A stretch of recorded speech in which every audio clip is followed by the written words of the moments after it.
আসসালামু আলাইকুম গাইস, দেখেন এই যে বাইরের বাইরে বেড়াইছি কাল জালসা দিগিলিয়ে আমার বাইরা খাচ্ছে হব তাহলে খাওয়ার তোলার লেগে যে ঘাস কাটাচ্ছে তা কোনো পাতা রেনি কেউ নাই এনে যদি মারি ফেলা হয়ে যায় দেখার লোক নাই। এই যে মাছ করে ঘাস কাটাচ্ছে হচ্ছে খাওয়ার দাম তুলতেছি আমার বাইরের মুহিতে শোনেন কি কয়। হ্যালো গাইস, আমাদের দিঘুলিয়া গ্রাম আপনারা আশেপাশের সবাই জানেন যে আমাদের দিঘুলের জালসা অনেক বড় হয়।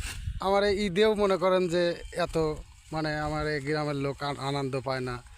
আত্মীয় স্বজন জামাই জুমরা ঈদের চেয়ে অনেক বেশি আছে।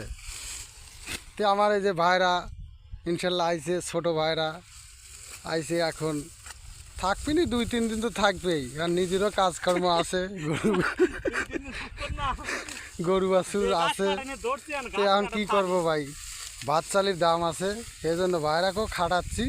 আমার কামটাও ওয়াসিল হচ্ছে, বাইরের বেড়ানো হচ্ছে। আমার কোনো আমার কোনো লস নাই, যেহেতু আমি খাওয়াচ্ছি তাক দিয়ে কাজ করাচ্ছি। আগে শুনছেন যে মানুষ পেট ভাতা কাজ করে, এই সেই করে বাইরাকে এখন খাওয়া।